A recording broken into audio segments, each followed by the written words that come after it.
ക്രിസ്തുവിൽ വാത്സല്യം നിറഞ്ഞ സഹോദരി സഹോദരന്മാരെ, കുഞ്ഞുമക്കളെ, ലൂക്കായുടെ സുവിശേഷം 10-ാം അധ്യായം 1 മുതൽ 12 വരെയും 17 മുതൽ 20 വരെയും വാക്യങ്ങൾ. ആ വിശുദ്ധ ഗ്രന്ഥ ഭാഗം ഞാനിപ്പോൾ വായിക്കാം. അനന്തരം കർത്താവ് വേറെ 72 പേരെ നിയമിച്ചു. താൻ പോകാനിരുന്ന ഓരോ പട്ടണത്തിലേക്കും സ്ഥലത്തേക്കും 2 പേരെ വീതം തനിക്ക് മുമ്പേ അയച്ചു. അവൻ അവരോട് പറഞ്ഞു, വിളവ് അധികം, വേലക്കാരോ ചുരുക്കം. അതിനാൽ വിളഭൂമിയിലേക്ക് വേലക്കാരെ അയക്കാൻ വിളവിൻ്റെ നാഥനോട് നിങ്ങൾ പ്രാർത്ഥിക്കുവിൻ. പോകുവിൻ, ഇതാ ചെന്നായ്ക്കളുടെ ഇടയിൽ കുഞ്ഞാടുകളെ എന്ന പോലെ ഞാൻ നിങ്ങളെ അയക്കുന്നു. മടിശീലയോ സഞ്ചിയോ ചെരുപ്പോ നിങ്ങൾ കൊണ്ടുപോകരുത്. വഴിയിൽ വച്ച് ആരെയും അഭിവാദനം ചെയ്യുകയുമരുത്. നിങ്ങൾ ഏതു വീട്ടിൽ പ്രവേശിച്ചാലും ആദ്യമേ ആശംസിക്കണം, ഈ വീടിന് സമാധാനം. സമാധാനത്തിൻ്റെ പുത്രൻ അവിടെയുണ്ടെങ്കിൽ നിങ്ങളുടെ സമാധാനം അവനിൽ കുടികൊള്ളും, ഇല്ലെങ്കിൽ അത് നിങ്ങളിലേക്ക് തിരിച്ചു പോരും. അവർ തരുന്നത് ഭക്ഷിക്കുകയും പാനം ചെയ്യുകയും ചെയ്തുകൊണ്ട് ആ വീട്ടിൽ തന്നെ വസിക്കുവിൻ. എന്തെന്നാൽ വേലക്കാരൻ കൂലിക്ക് അർഹനാണല്ലോ. നിങ്ങൾ വീട് തോറും നടക്കരുത്. ഏതെങ്കിലും നഗരത്തിൽ നിങ്ങൾ പ്രവേശിക്കുകയും അവർ നിങ്ങളെ സ്വീകരിക്കുകയും ചെയ്യുമ്പോൾ നിങ്ങൾക്ക് വിളമ്പുന്നത് ഭക്ഷിക്കുവിൻ. അവിടെയുള്ള രോഗികളെ സുഖപ്പെടുത്തുവിൻ. ദൈവരാജ്യം നിങ്ങളെ സമീപിച്ചിരിക്കുന്നുവെന്ന് അവരോട് പറയുകയും ചെയ്യുവിൻ. ഏതെങ്കിലും നഗരത്തിൽ പ്രവേശിക്കുമ്പോൾ അവർ നിങ്ങളെ സ്വീകരിക്കാതിരുന്നാൽ നിങ്ങൾ പുറത്ത് തെരുവിലേക്ക് ഇറങ്ങി പറയണം, നിങ്ങളുടെ നഗരത്തിൽ നിന്ന് ഞങ്ങളുടെ പാദങ്ങളിൽ പറ്റിയിട്ടുള്ള പൊടി പോലും നിങ്ങൾക്കെതിരെ ഞങ്ങൾ തട്ടിക്കളയുന്നു. എന്നാൽ ദൈവരാജ്യം സമീപിച്ചിരിക്കുന്നെന്ന് നിങ്ങൾ അറിഞ്ഞുകൊള്ളുവിൻ. ഞാൻ നിങ്ങളോട് പറയുന്നു, ആ ദിവസം സൊദോമിൻ്റെ സ്ഥിതി ആ നഗരത്തിൻ്റെതിനേക്കാൾ സഹനീയമായിരിക്കും. 72 പേരും സന്തോഷത്തോടെ തിരിച്ചു വന്നു പറഞ്ഞു, കർത്താവേ, നിന്റെ നാമത്തിൽ പിശാചുക്കൾ പോലും ഞങ്ങൾക്ക് കീഴ്പ്പെടുന്നു. അവൻ അവരോട് പറഞ്ഞു, സാത്താൻ സ്വർഗത്തിൽ നിന്ന് ഇടിമിന്നൽ പോലെ നിപതിക്കുന്നത് ഞാൻ കണ്ടു. ഇതാ പാമ്പുകളുടെയും തേലുകളുടെയും ശത്രുവിൻ്റെ സകല ശക്തികളുടെയും മേൽ നിങ്ങൾക്ക് ഞാൻ അധികാരം തന്നിരിക്കുന്നു. ഒന്നും നിങ്ങളെ ഉപദ്രവിക്കുകയില്ല. എന്നാൽ അരൂപികൾ നിങ്ങൾക്ക് കീഴടങ്ങുന്നു എന്നതിൽ നിങ്ങൾ സന്തോഷിക്കേണ്ട, മറിച്ച് നിങ്ങളുടെ പേരുകൾ സ്വർഗത്തിൽ എഴുതപ്പെട്ടിരിക്കുന്നു എന്നതിൽ സന്തോഷിക്കുവിൻ. ക്രിസ്തുനാഥൻ 72 പേരെ അയക്കുന്ന സംഭവമാണ് ഇവിടെ വിവരിക്കപ്പെടുന്നത്. ഇത് ലൂക്കായുടെ സുവിശേഷത്തിൽ മാത്രം കാണുന്ന വിവരണമാണ്. ഈ വിവരണത്തിന് 2 ഭാഗങ്ങളുണ്ട്. ഒന്നാമത്തേത്, ക്രിസ്തുനാഥൻ 72 പേരെ തിരഞ്ഞെടുത്ത് താൻ പോകാനിരിക്കുന്ന പട്ടണത്തിലേക്കും സ്ഥലങ്ങളിലേക്കും ഈ 2 പേരെ വീതം അയക്കുന്നു. 2-ാം ഭാഗത്ത് അവർ മടങ്ങിയെത്തി അവരുടെ അനുഭവം പങ്കുവയ്ക്കുന്നതാണ്. ക്രിസ്തുനാഥൻ 12 അപ്പസ്തോലന്മാരെ അയക്കുന്നതിനെ കുറിച്ച് ലൂക്കായുടെ സുവിശേഷം 9-ാം അധ്യായത്തിൻ്റെ ആരംഭത്തിൽ നാം വായിക്കുന്നുണ്ട്. ഇത് സമാന്തര സുവിശേഷങ്ങളായ മത്തായിയുടെയും മാർക്കോസിൻ്റെയും സുവിശേഷങ്ങളിലും നാം കാണുന്നു. ഇസ്രായേലിലെ 12 ഗോത്രങ്ങളെയാണ് അവർ പ്രതിനിധീകരിക്കുന്നത്. വീണ്ടും 72 പേരെ അയക്കുന്നത് ലൂക്കാ സുവിശേഷകൻ വിവരിക്കുന്നു. ചില അലക്സാൻഡ്രിയൻ കേസറിയൻ കയ്യെഴുത്ത് പ്രതികളിൽ 70 എന്നാണ് രേഖപ്പെടുത്തിയിരിക്കുന്നത്. എന്നാൽ സുപ്രധാനമായ അലക്സാൻഡ്രിയൻ പാശ്ചാത്യ കയ്യെഴുത്ത് പ്രതികളിൽ 72 എന്ന് തന്നെയാണ് എഴുതിയിരിക്കുന്നത്. സംഖ്യാപുസ്തകം 11-ാം അധ്യായത്തിൽ ഇസ്രായേലിന്റെ നേതാക്കന്മാരായി 70 മൂപ്പന്മാരെ മോശ നിയോഗിക്കുന്നുണ്ട്. അതിനു സമാനമായ ശൈലി തന്നെയാണ് ഇവിടെയും കാണുന്നത്. യഹൂദ ന്യായാധിപ സംഘമായ സാൻഹെഡ്രിനിൽ 71 അംഗങ്ങളാണ് ഉണ്ടായിരുന്നത്. മോശയുണ്ടാക്കിയ 70 ശ്രേഷ്ഠന്മാരുടെ നേതൃസംഘത്തിന് സമാനമാണത്. ഉൽപ്പത്തി പുസ്തകം 10-ാം അധ്യായത്തിൽ 70 രാഷ്ട്രങ്ങളെ സൂചിപ്പിക്കുന്ന വിവരണം നാം കാണുന്നുണ്ട്. അതുകൊണ്ട് തന്നെ 70 എന്ന സംഖ്യ പുരാതന ലോകത്തിലെ 70 രാഷ്ട്രങ്ങളെ സൂചിപ്പിക്കുന്നതുമാകാം. 70 ശിഷ്യന്മാരുടെ അഥവാ 72 ശിഷ്യന്മാരുടെ പ്രേക്ഷിത ശുശ്രൂഷ രാഷ്ട്രങ്ങൾക്കിടയിലുള്ള സഭയുടെ ദൗത്യത്തെയാണ് സൂചിപ്പിക്കുന്നത്. 2 പേരെ വീതം അയക്കുക എന്നത് ആദിമസഭയിൽ പ്രതിഫലിച്ചിരുന്ന ഒരു പ്രേക്ഷിത സമ്പ്രദായമാണ്. ഏശയ്യായുടെ പുസ്തകം 27-ാം അധ്യായത്തിൽ വിളവെടുപ്പിനെ കുറിച്ച് പറയുന്നുണ്ട്. ചിതറിക്കപ്പെട്ട ഇസ്രായേൽ ജനം വീണ്ടും ഒരുമിച്ച് കൂടുന്നതിനെയാണ് വിളവെടുപ്പിലൂടെ അവിടെ സൂചിപ്പിക്കപ്പെടുന്നത്. യേശു ശിഷ്യരെ ഏൽപ്പിക്കുന്ന ദൗത്യത്തിൻ്റെ അടിയന്തര സ്വഭാവവും അതിനാവശ്യമായ ഏകാഗ്രതയും സൂചിപ്പിക്കുന്നതാണ് 4 മുതലുള്ള വചനങ്ങൾ. മടിശീലയോ സഞ്ചിയോ ചെരുപ്പോ നിങ്ങൾ കൊണ്ടുപോകരുത്, ആരെയും അഭിവാദനം ചെയ്യരുത് എന്നുള്ള നിർദ്ദേശം. രാജാക്കന്മാരുടെ 2-ാം പുസ്തകം 4-ാം അധ്യായത്തിൽ ഏലീശ പ്രവാചകൻ തൻ്റെ ദാസരെ അടിയന്തരമായ ഒരു ദൗത്യത്തിന് അയക്കുമ്പോൾ ഇപ്രകാരം നിർദ്ദേശിക്കുന്നത് നമുക്ക് കാണാൻ കഴിയും. 72 പേരുടെ ദൗത്യത്തിൻ്റെ പ്രതീകാത്മകമായ ഫലമാണ് സാത്താൻ നിബദിക്കുന്നത് ഞാൻ കണ്ടു എന്നുള്ള വചനം. ദൈവരാജ്യം ഘട്ടം ഘട്ടമായി സ്ഥാപിക്കപ്പെടുന്നതോടെ പിശാചിൻ്റെ എല്ലാ തന്ത്രങ്ങളും പരാജയമടയുന്നു എന്ന് സൂചന. യേശു പറയുന്നുണ്ട്, അരൂപികൾ നിങ്ങൾക്ക് കീഴടങ്ങിയതിലല്ല, മറിച്ച് നിങ്ങളുടെ പേർ ജീവന്റെ പുസ്തകത്തിൽ എഴുതപ്പെട്ടിരിക്കുന്നു എന്നതിൽ സന്തോഷിക്കുവിൻ. പുറപ്പാടിന്റെ പുസ്തകം 32-ാം അധ്യായത്തിലും 69-ാം സങ്കീർത്തനത്തിലും ദാനിയേലിന്റെ പുസ്തകം 12-ാം അധ്യായത്തിലും വെളിപാടിന്റെ പുസ്തകം 3-ാം അധ്യായത്തിലും ജീവന്റെ പുസ്തകത്തെക്കുറിച്ചുള്ള സൂചനകൾ നൽകപ്പെടുന്നുണ്ട്. വിളവധികം വേലക്കാരോ ചുരുക്കം എന്ന തിരുവചനം ഈ സുവിശേഷ ഭാഗത്തിൻ്റെ താക്കോൽ വാക്യമായി കാണാവുന്നതാണ്. യേശു സമാരംഭിച്ച ദൗത്യം തുടർന്നു കൊണ്ടുപോകാൻ ക്രൈസ്തവരായ ഓരോരുത്തരും കടപ്പെട്ടിരിക്കുന്നു എന്ന് ഈ വചനം ദ്യോതിപ്പിക്കുന്നു. യേശു ചുറ്റും നോക്കിയപ്പോൾ സമൃദ്ധമായ വിളവാണ് കണ്ടത്. നമുക്കത് കാണാൻ സാധിക്കുന്നില്ല, അഥവാ കാണുന്നെങ്കിലും നോക്കുന്നില്ല. ആധുനിക ലോകത്തിൻ്റെ സ്ഥിതി യേശുവിൻ്റെ കാലത്തിൽ നിന്ന് തികച്ചും വ്യത്യസ്തമായ ഒന്നല്ല. പ്രതീക്ഷയുടെ, രക്ഷയുടെ, സമാധാനത്തിൻ്റെ, സന്തോഷത്തിൻ്റെ ദൂത് കേൾക്കാൻ കാതോർത്തു നിൽക്കുന്നവർ ഇന്നും നിരവധിയാണ്. അത് നമ്മുടെ വീട്ടിലാവാം, നമ്മുടെ ജോലി സ്ഥലത്താവാം, വിദ്യാലയത്തിലാകാം, ആശുപത്രിയിലാകാം, അത് വൃദ്ധർക്കിടയിലാകാം, രോഗികൾക്കിടയിലാകാം, മദ്യത്തിൻ്റെയും മയക്കുമരുന്നിൻ്റെയും ദുശീലങ്ങൾക്ക് അടിമപ്പെട്ടവർക്കിടയിലാകാം. ഓരോ ദിവസവും വിളവെടുപ്പിൻ്റെ ദിവസമാണ്. എല്ലായിടങ്ങളിലും ക്രിസ്തുവിനു വേണ്ടി ശേഖരിക്കാൻ വിളവ് നിറഞ്ഞു നിൽക്കുന്നു. മദർ തെരേസ ഒരിക്കൽ പറഞ്ഞു, ഇന്ന് പലരും അനുഭവിക്കുന്ന വിശപ്പ് അപ്പത്തിനു വേണ്ടി മാത്രമല്ല, അംഗീകരിക്കപ്പെടാനുള്ള വിശപ്പ്, സ്നേഹിക്കപ്പെടാനുള്ള വിശപ്പ്, എണ്ണപ്പെടാനുള്ള വിശപ്പ്, അങ്ങനെ വിശപ്പുകൾ പലവിധം. നഗ്നത എന്നത് വസ്ത്രത്തിനു വേണ്ടി മാത്രമുള്ള വിശപ്പല്ല, അത് മനുഷ്യമഹത്വം നഷ്ടപ്പെട്ടതിൻ്റെ, നൈർമല്യം കളഞ്ഞുപോയതിൻ്റെ കൂടി വിശപ്പാകാം. ക്രിസ്തുനാഥൻ താൻ പോയ എല്ലായിടത്തു നിന്നും വിളവുകൾ ശേഖരിച്ചു.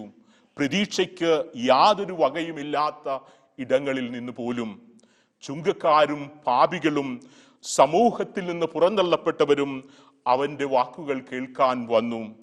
അവൻ അവർക്ക് അമൃതേകി നിത്യജീവന്റെ വചനങ്ങൾ പങ്കുവെച്ചു.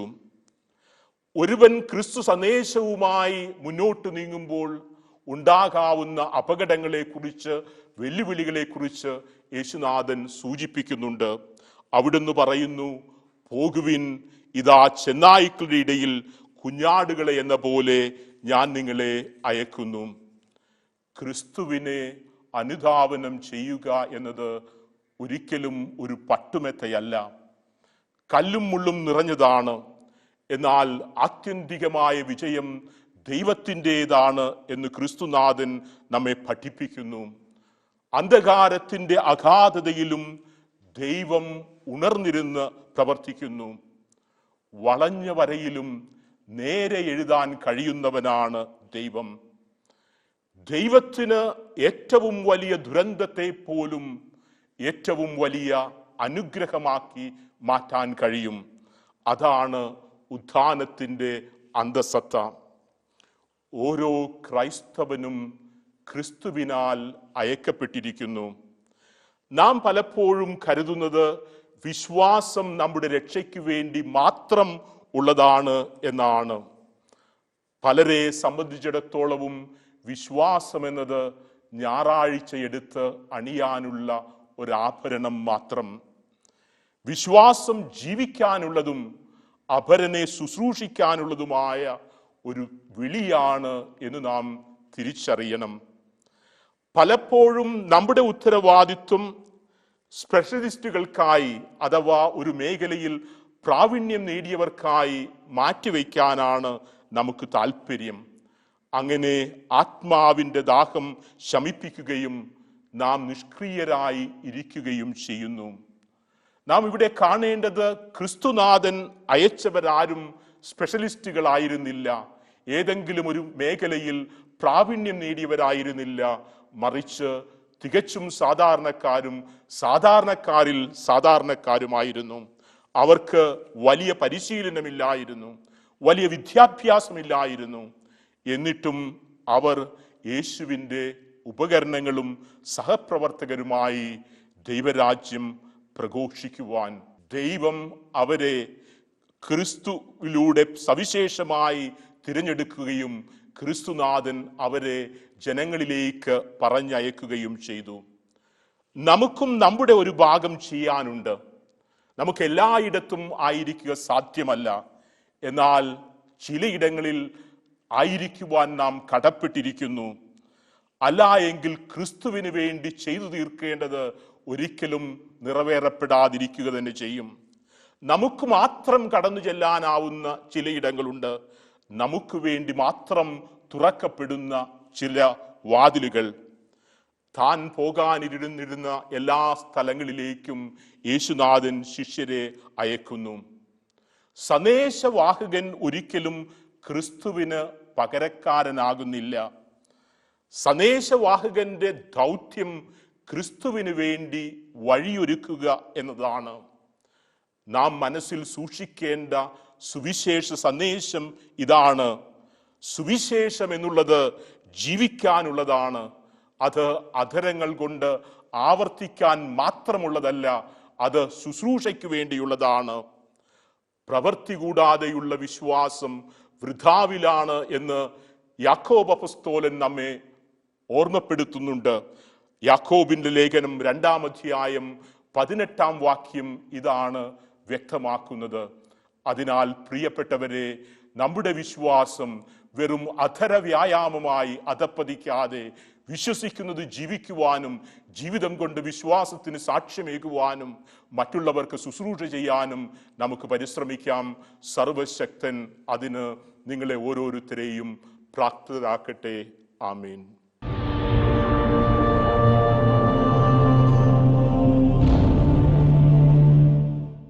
പിതാവിൻ്റെയും പുത്രൻ്റെയും പരിശുദ്ധാത്മാവിൻ്റെയും നാമത്തിൽ ആമേൻ. കർത്താവിനാൽ ഏറ്റവും അധികം സ്നേഹിക്കപ്പെടുന്നവരെ, ഇന്ന് നാം ധ്യാനിക്കുന്ന വചനഭാഗം വിശുദ്ധ ലൂക്കോസ് എഴുതിയ സുവിശേഷം 10-ാം അധ്യായം 17 മുതൽ 20 വരെയുള്ള തിരുവചന ഭാഗങ്ങളാണ്. ഈ തിരുവചന ഭാഗത്ത് ഈശോ തനിക്ക് മുമ്പേ അയച്ച 72 പേർ മടങ്ങിയെത്തുന്ന സന്തോഷകരമായ നിമിഷങ്ങളാണ് നാം കണ്ടുമുട്ടുന്നത്. ഈശോ 72 പേരെ തനിക്ക് മുമ്പേ അയക്കുകയാണ്. ലൂക്കോസിൻ്റെ സുവിശേഷം 10-ാം അധ്യായം 1-ാമത്തെ തിരുവചനത്തിൽ ഈശോ ഇങ്ങനെ പറയും: താൻ പോകാനിരുന്ന എല്ലാ പട്ടണങ്ങളിലേക്കും നാട്ടിൻപുറങ്ങളിലേക്കും ഈ 2 പേരായി അവരെ തനിക്ക് മുമ്പേ അയച്ചു. ഈ 72 പേർ ഈശോ പോകാനിരുന്ന നാട്ടിൻപുറങ്ങളിലേക്ക്, പട്ടണങ്ങളിലേക്ക് ഈശോയാൽ അയക്കപ്പെട്ടവരാണ്. ഈശോ സന്നിഹിതനാകേണ്ടതാണ്. എന്നാൽ സാഹചര്യങ്ങൾ കൊണ്ട് ഇപ്പോൾ ഈശോയ്ക്ക് മുമ്പേ അവർ പോവുകയാണ്. ഈശോയ്ക്ക് മുമ്പേ അവർ പോവുകയാണ് എന്ന് പറയുമ്പോൾ ഈശോയുടെ സാന്നിധ്യമാകാൻ വേണ്ടി അവർ പോവുകയാണ്. പ്രിയമുള്ളവരെ, ഈ 72 പേർ മടങ്ങി വരുമ്പോൾ അവർ വളരെ സന്തോഷത്തോടു കൂടിയാണ് മടങ്ങി വരുന്നത്. കാരണം ഇതാണ്: ഈശോ പോകേണ്ടിയിരുന്ന ഇടത്തേക്ക് ഈശോയുടെ സാന്നിധ്യമായി മാറാൻ ഈശോയാൽ അയക്കപ്പെടുക എന്ന് പറയുന്ന മഹനീയമായ ഭാഗ്യം ഏറ്റെടുത്ത് അവിടെ എത്തി ഈശോയുടെ സാന്നിധ്യമായി അവർ മാറി എന്ന സന്തോഷമാണ് അവരിപ്പോൾ മടങ്ങി വരുമ്പോൾ അവരുടെ ഹൃദയത്തെ ജ്വലിപ്പിച്ചുകൊണ്ടിരിക്കുന്നത്. ദൈവത്താൽ വിളിക്കപ്പെട്ട് ക്രിസ്തു സാന്നിധ്യമാകുവാൻ ദൈവം തിരഞ്ഞെടുത്തവരാണ് നമ്മൾ. അതുകൊണ്ട് തന്നെ നാം എത്തിപ്പെടുന്ന ഇടങ്ങളിലെല്ലാം ഈശോയുടെ സാന്നിധ്യമായി മാറണം. നാം ഒരു വീട്ടിൽ കയറി ഇറങ്ങുമ്പോൾ ആ വീട്ടിലുള്ളവർക്ക് തോന്നണം, ഈശോ ഇതാ ഞങ്ങളെ സന്ദർശിച്ചിട്ട് മടങ്ങിപ്പോകുന്നു. നാം ഒരാളോട് വർത്തമാനം പറഞ്ഞ് ഉപസംഹരിക്കുമ്പോൾ അവരുടെ ഉള്ളിൻ്റെ ഉള്ളിൽ തോന്നണം, ഞാനിതാ ഈശോയോട് സംസാരിച്ചു കഴിഞ്ഞിരിക്കുന്നു എന്ന്. നാം ഒരാളെ നോക്കുമ്പോൾ, നാം ഒരാളെ ശ്രവിക്കുമ്പോൾ അവർക്ക് തോന്നണം, ഞാനിതാ ഈശോയെ കേട്ടുകഴിഞ്ഞു എന്ന്, ഞാനിതാ ഈശോയെ കണ്ടു കഴിഞ്ഞു എന്ന്. അപ്പോഴാണ് നമുക്ക് സന്തോഷത്തോടെ മടങ്ങി വരാൻ കഴിയുന്നത്. കാരണം ഈശോ തനിക്ക് മുമ്പേ ഇവരെ അയക്കുമ്പോൾ ലൂക്കോസിൻ്റെ സുവിശേഷം 10-ാം അധ്യായത്തിൽ ഈശോ അവരോട് പറയുന്ന കാര്യം ഇതാണ്: നിങ്ങൾ ഗ്രാമങ്ങളിലേക്ക് ചെല്ലുക, നിങ്ങൾ ഭവനങ്ങളിലേക്ക് പ്രവേശിക്കുക, എന്നിട്ട് അവർക്ക്, അവിടെയുള്ള രോഗികൾക്ക് നിങ്ങൾ സൗഖ്യം കൊടുക്കുക. ഒരുപക്ഷെ ദൈവ സാന്നിധ്യം ഏറ്റവും അനുഭവവേദ്യമാകുന്ന ഒരു മേഖല രോഗത്തിൻ്റെ മേഖലയായിരിക്കും. സുവിശേഷം പരിശോധിച്ച് നോക്കുമ്പോൾ നമുക്ക് അത്ഭുതകരമായി തോന്നുന്ന ചില കാര്യങ്ങളുണ്ട്. അത്ഭുതകരമായി തോന്നുന്ന കാര്യം എന്ന് ഞാൻ പറയുന്നത്, നിരന്തരം ഈശോയുടെ യാത്രകളിൽ നമ്മളിങ്ങനെ കാണും, അവൻ രോഗികൾക്ക് സൗഖ്യം നൽകി, അവൻ പിശാചു ബാധിതർക്ക് മോചനം നൽകി. ഒരുപക്ഷെ നമ്മളിങ്ങനെ കടബാധ്യതയുള്ളവർക്ക് പെട്ടെന്ന് ധനം കിട്ടാനുള്ള ഒരു സാഹചര്യം അവൻ കൊടുത്തു. വീടില്ലാത്തവർക്കെല്ലാം അവൻ ഒരു വീട് കൊടുത്തു. അങ്ങനെ ഭൗതികമായ ചില സാഹചര്യങ്ങൾ വർദ്ധിപ്പിച്ചു കൊടുത്തതായി നമ്മൾ വചനത്തിൽ കാണുന്നതേയില്ല. ഒരുപക്ഷെ തളർവാദ രോഗിയെ മേൽക്കൂര പൊളിച്ച് താഴേക്കിറക്കി അവന് ഈശോ സൗഖ്യം കൊടുത്തു പറഞ്ഞയക്കുമെങ്കിലും ആ വീടിൻ്റെ മേൽക്കൂരയെക്കുറിച്ച് ഈശോ വ്യാകുലനാകുന്നതേയില്ല. ഭൗതികമായി ഒരുപക്ഷെ നമുക്ക് ആർജിച്ചെടുക്കാവുന്ന, മനുഷ്യരായ നമുക്ക് എത്തിപ്പിടിക്കാവുന്ന കുറേയേറെ കാര്യങ്ങളെക്കുറിച്ച് ഒരുപക്ഷെ ഈശോ അത്ര വലിയ വ്യാകുലനാകുന്നില്ല. അതൊക്കെ നമുക്ക് ലഭ്യമായിക്കൊള്ളും, അതൊക്കെ നമുക്ക് ദൈവം തന്നുകൊള്ളും. എന്നാൽ നമുക്ക് മനുഷ്യർക്ക് ഇടപെടാനാവാത്ത ചില മേഖലകളുണ്ട്. മനുഷ്യൻ നിസ്സഹായനായി പോകുന്ന ചില മേഖലകളുണ്ട്. ഒരുപക്ഷെ രോഗം എന്ന് പറയുന്നത് അങ്ങനെ നാം വല്ലാതെ നിസ്സഹായരായി പോകുന്ന ഒരു സാധ്യതയാണ്. പ്രിയമുള്ളവരെ, ക്രിസ്തുവിൻ്റെ സാന്നിധ്യം, ദൈവം തന്നെ വന്ന് ഇടപെടേണ്ട മേഖലകളാണത്. നാം അശക്തരായി പോകുന്ന, നമുക്ക് മാർഗമില്ലാതായി പോകുന്ന ആ നിമിഷങ്ങളിലേക്ക് ദൈവം തന്നെ ഇടപെട്ടേ മതിയാവൂ. അതുകൊണ്ടാണ് ഈശോ തൻ്റെ ശിഷ്യന്മാരോട് പറയുകയാണ്, നിങ്ങൾ ആ ഭവനങ്ങളിലേക്ക് പ്രവേശിക്കുക, അവിടെ രോഗികളായിട്ടുള്ളവർക്ക് നിങ്ങൾ സൗഖ്യം കൊടുക്കുക. ക്രിസ്തുവിനാൽ അയക്കപ്പെട്ടവർ മടങ്ങി വരുന്നത് ഈ വലിയ അത്ഭുതത്തിൻ്റെ സന്തോഷത്തിലാണ്. അവർ പറയുകയാണ്, പിശാചുക്കൾ പോലും നിന്റെ നാമത്തിൽ ഞങ്ങൾക്ക് കീഴ്പ്പെടുന്നു. ഇതുവരെ ഞങ്ങൾ അശക്തരാണ് എന്ന് കരുതിയിരുന്ന മേഖലകൾ, ഇതുവരെ ഞങ്ങൾക്കൊന്നും ചെയ്യാൻ കഴിയില്ല എന്ന് ഞങ്ങൾ വിചാരിച്ചിരുന്ന സാഹചര്യങ്ങളിൽ ഇതാ ദൈവത്തിൻ്റെ ആത്മാവ് നിന്റെ തിരുനാമത്തിൻ്റെ ശക്തിയിൽ ഞങ്ങൾ ആജ്ഞാപിച്ചപ്പോൾ അവിടെ അത് സംഭവിക്കുന്നു. പ്രിയമുള്ളവരെ, നമ്മളിലും ദൈവത്തിൻ്റെ ഈ വലിയ കൃപയുണ്ട്. രോഗത്തിൻ്റെ, പൈശാചിക ബന്ധനത്തിൻ്റെ, അന്ധകാര ശക്തികളുടെ ഒക്കെ മേൽ ദൈവത്തിൻ്റെ തിരുനാമം കൊണ്ട് സൗഖ്യം കൊടുക്കാൻ ദൈവം എന്നെയും നിങ്ങളെയും അഭിഷേകം ചെയ്തിട്ടുണ്ട്. ദൈവത്തിൻ്റെ കൃപ നമ്മളിലേക്ക് നിറയുന്നുണ്ട്. അതുകൊണ്ട് ഈ 72 പേർ വളരെ സന്തോഷത്തോടു കൂടി മടങ്ങി വരികയാണ്. ഈശോ പറയുകയാണ്, ഇതാ പാമ്പുകളുടെയും തേളുകളുടെയും ശത്രുവിൻ്റെ സകല ശക്തികളുടെയും മീതെ ചവിട്ടി നടക്കാൻ നിങ്ങൾക്ക് ഞാൻ അധികാരം തന്നിരിക്കുന്നു.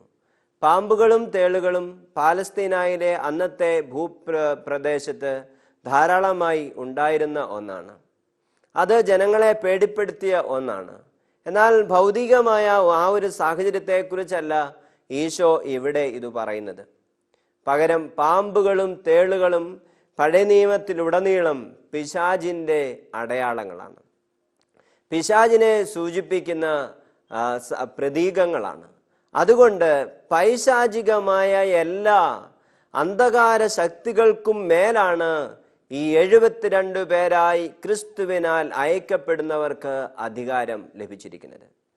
അതുകൊണ്ട് പ്രിയമുള്ളവരെ, നമ്മൾ വിശ്വാസത്തോടെ പ്രാർത്ഥിച്ചാൽ, നമ്മൾ ഹൃദയവേദനയോടെ ദൈവത്തിന് മുമ്പിൽ അപേക്ഷിച്ചാൽ, നമ്മുടെ ജീവിതത്തെ മുഴുവനും ദൈവത്തിന് മുമ്പിലേക്ക് കൊടുക്കാൻ നമുക്ക് കരുത്തുണ്ടായാൽ, നമ്മളുടെ വിശ്വാസങ്ങളുടെയും നമ്മളുടെ മതങ്ങളുടെയും നമ്മളുടെ പോരായ്മകളുടെയും എല്ലാ ബലഹീനതകളെക്കുറിച്ചുള്ള നമ്മുടെ എല്ലാ അശക്തികളെയും മാറ്റിവെച്ചിട്ട് ദൈവത്തിൻ്റെ ശക്തിയിൽ വിശ്വസിച്ച് നമ്മൾ ദൈവത്തോട് ചേർന്ന് നിന്നാൽ ദൈവം അത്ഭുതം പ്രവർത്തിക്കും, ദൈവം കൃപ കൊണ്ട് നിറയ്ക്കും, ദൈവം അഭിഷേകം കൊണ്ട് നമുക്ക് ആവശ്യമുള്ളത് സാധിച്ചു തരും. അതുകൊണ്ട് ദൈവത്തിൻ്റെ അഭിഷിക്തരാകുന്നതിൽ, ദൈവത്താൽ അയക്കപ്പെടുന്നവരാകുന്നവരിൽ അതീവമായി സന്തോഷിക്കാൻ ഇന്നത്തെ വചനഭാഗം നമ്മളെ ഓർമ്മപ്പെടുത്തുന്നു.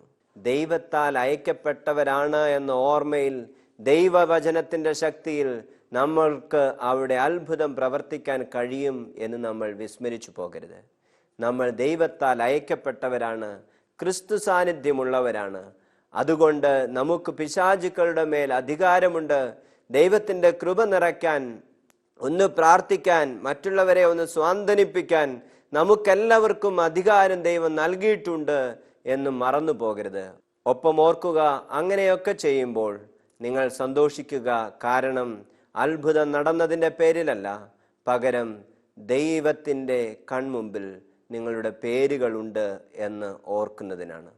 ദൈവത്തിൻ്റെ കൺമുമ്പിൽ, ദൈവത്തിൻ്റെ ഓർമ്മകൾക്ക് മുമ്പിൽ, ദൈവത്തിൻ്റെ സ്വർഗീയ പുസ്തകത്തിൽ നമ്മുടെ പേരുകൾ എന്നും നിറഞ്ഞ് ശോഭയോടെ നിൽക്കട്ടെ. പിതാവിൻ്റെയും പുത്രൻ്റെയും പരിശുദ്ധാത്മാവിൻ്റെയും നാമത്തിൽ ആമേൻ.